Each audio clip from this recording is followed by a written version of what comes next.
Hi everybody, welcome to the dungeon. My name is Robin and today is Flameworking 102.54 Twisted Ornaments.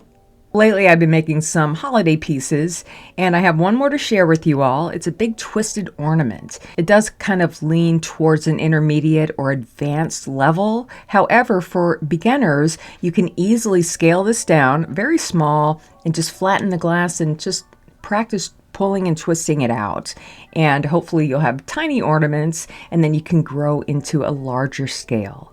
So with that said, I hope you're all doing safe and well out there. Thanks so much for joining me, and I'll see you next time in the dungeon.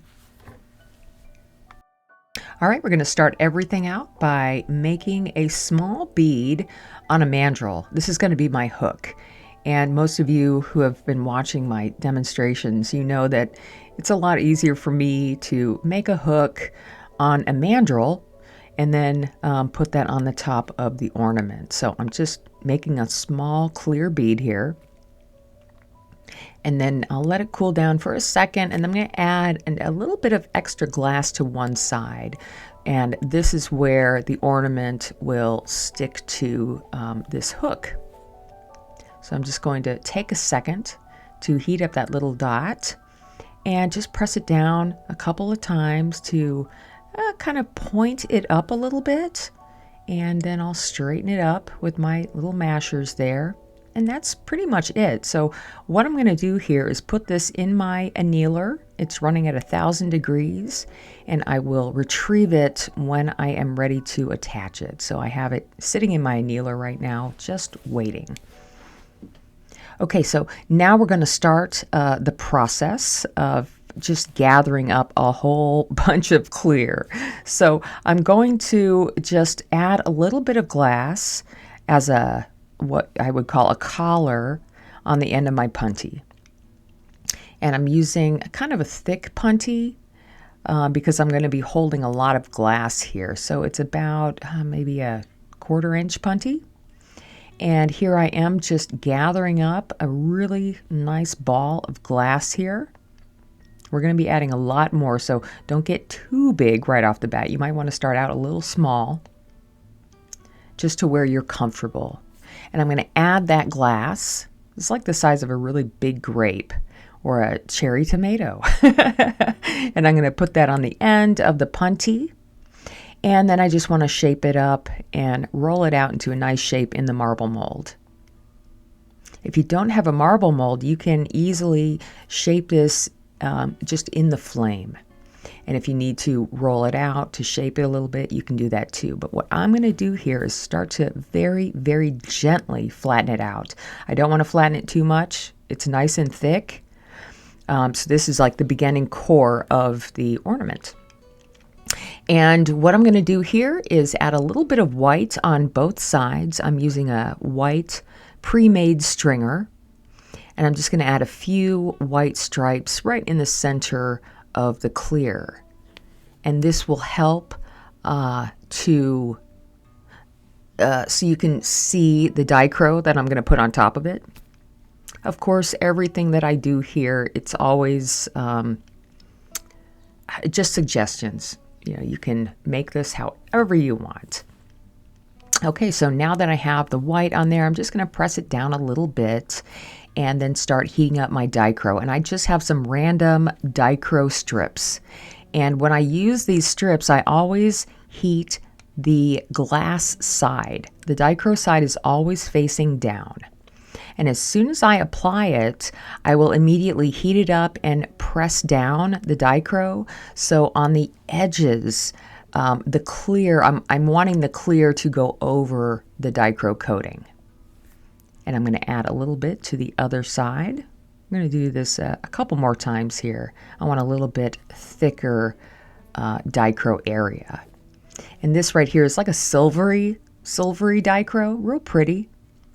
And I'm just flattening it down. And now I'm going to use kind of a colorful Dichro here. And I'm just going to add it right next to the silver on both sides. Of course, every time I add the Dichro, the first thing I do is heat it and flatten it down. Add a little bit more here to the other side. This is perfect for all of your short Dichro strips that you might have laying around. Okay, so now that we have the Dichro on here, we're creating a really big sandwich of glass. And I'm just going to start to flatten it down a little bit and really get the Dichro flat against the clear. Because the next step I want to do is take my clear rod and I want to just overlay on top of all the Dichro. So it's all incorporated or underneath the clear. So I'm going to do that on both sides and get those edges a little bit. I'm not going right on the edge, but kind of the edge of the Dichro itself, right on the front faces of the glass. And yeah, this looks totally sloppy, you guys, but let's clean it up a little bit. And the one thing that you'll notice here is that I'm not really thinking about where my punty is inside of this glass, and it's pretty well embedded in there, and we'll figure that out later on at the end. But right now, what I want to do is heat the top, and I'm going to start to squeeze it together with my tweezers. And what I'm trying to do is get all of the Dichro to the very bottom, and when I pull it out, everything will come to a nice fine point at the end. All right, let's clean this up a little bit more. So I'm just going to roll the base of it, the top part of it, on the marvering pad just to shape it up a little bit. And now it's in really, really good reheat. You know, when I'm reheating this thick amount of glass, it can take several minutes. Okay, so I'm just going to flatten it down to give it that nice shape again. I'm not going to flatten it all the way, just enough to kind of round things out, flatten it down. So it's still a really thick disc right here. Okay, so the next step I'm going to do is add a little bit of white on the edges. Now we're working on the sides here, and I'm going to add a stripe on both sides all the way down into the point. And again, I'm just using the pre-made stringer. I'll give this a little bit of heat, and then I want to flatten down this white, because we are going to put some color on top of it.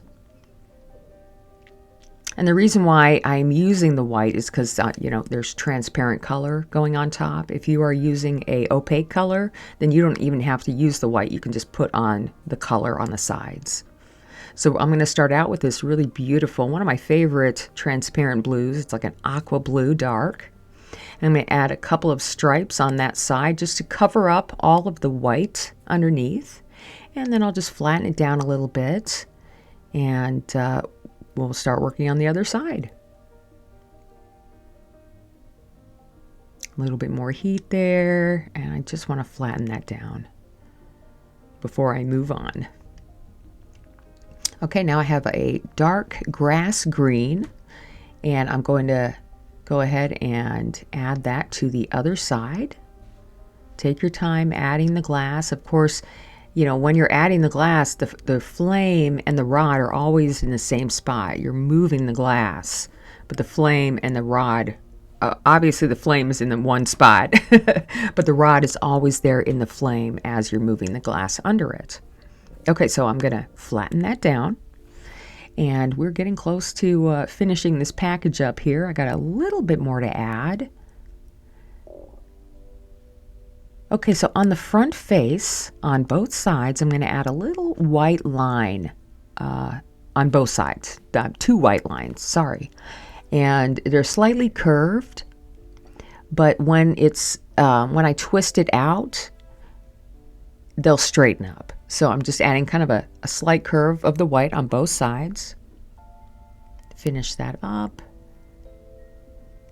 And then I'll just go ahead and do my final bit of color here. It is a Goldstone stringer, and I'm going to add that to both edges.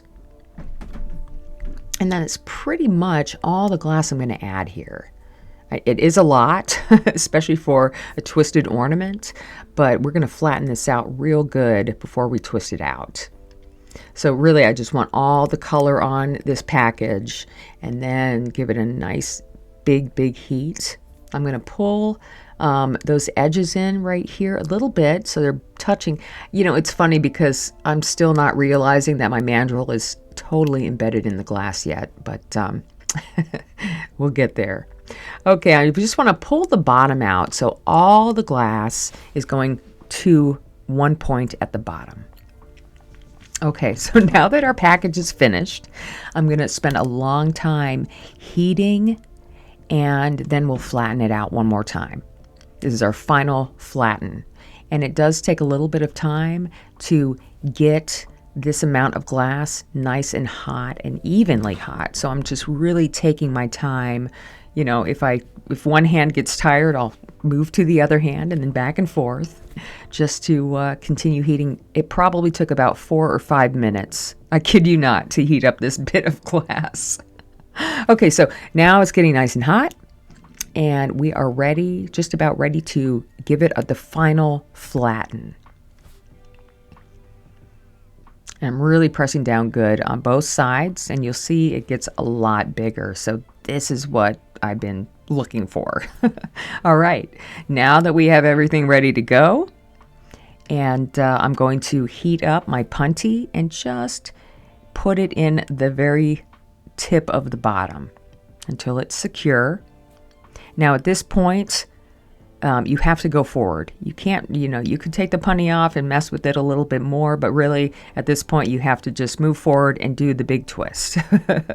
And I'm heating and I'm heating. And what I'm doing is I'm heating at the bottom, heating at the top. I'm trying to heat it in a circular motion on both sides to get the whole thing evenly hot. You don't want to start your twist until you feel a very even amount of heat and the whole thing is hot. I hope you understand what I mean. So I'm taking this into real time here when I do this twist. And you'll see it does take me a couple minutes to accomplish it, but I'm going very slowly, just a little bit of twisting at a time. So I have all the control. I don't want to just twist and hope for the best. It's a very controlled twist here. So heating in the center, giving a little bit more of a twist. And I'm not perfect at this, you guys. Everyone is going to come out slightly different. But, when it comes to art, I don't always feel like it has to be perfect every time because I'm not a machine. That's when you go to a machine factory if you want everything the same. So here I am, I'm still heating, and now I'm working the bottom half a little bit. And I noticed that I need a little bit of heat at the top. And this is when I kind of started going, oh my goodness, it's not twisting how I want it to. So I will give myself a second outside of the heat to kind of tighten up my twist. And then I'm going to go back in the heat and focus more on the bottom half. Try not to continue to flash the top or the bottom. I mean, I will flash it every now and then, but just take your time. I'm working in the bottom now, and this kind of twist out, I'm going to take the punty off, and once I'm finished with this one, I have another one that I'll show you. It's only a minute long after this one about how you can, it's a different way of making the ornament, keeping the mandrel inside. But you see how what I'm doing here is pulling off that mandrel and then using the string that I'm pulling it with to do the final twisting here. And then I'm going to pull that stringer off. I hope you guys are still with me here. I'm going to pull that stringer off. And then with my tungsten tweezers or any tweezers, I'm going to give everything a nice heat, just a little bit. And I'm going to heat my tweezers up and grab the ornament. And now here's where I spend a good minute trying to get this mandrel out of the top of my glass. I was kind of starting to panic because it was like, wow, that's really in there. You'll see how much of the mandrel comes out. So think about this beforehand, way ahead of time. Make sure that mandrel isn't so deep in the glass. All right, so I immediately, once I'm done with that, I will take the bead out of my annealer, and heat both sides where I want it attached. And honestly, you guys, that is it. I immediately make sure it's just nice and straight. I don't flash it again because it might be too cool to flash and it might crack. So I immediately put it in the oven and I am done. I can't even spend a second to show it to you. And that's our big twisted ornament. Now let me show you a different way to do this if you're a little nervous about pulling off the end of or pulling off that mandrel. So this way I'm just going to heat everything up in a nice circular fashion, and I'm going to keep the mandrel on the bottom this time. So I'm going to give it a nice twist here. And you don't want to mess around too much with the twist. Once you have a nice twist, you're kind of pretty much done. Be happy with what you have. And, you know, I can just kind of pull it out a little bit. But when I'm ready, I'm going to pull the top punty off, like we did before, and leave the bottom punty on. So at least you are not struggling with tweezers. And then it's a lot easier for me to go ahead and get the mandrel with the bead on it out of the annealer. And then I can, you know, you see what I'm doing here? And then take the bottom off and then I'm done. A lot easier for this one. Just make sure that the part of the mandrel that was in the annealer is dipped in water. So when you go to touch the mandrel, you don't burn yourself. All right, you guys, let me know what you think. And thanks so much for joining me. And I'll see you next time in the dungeon.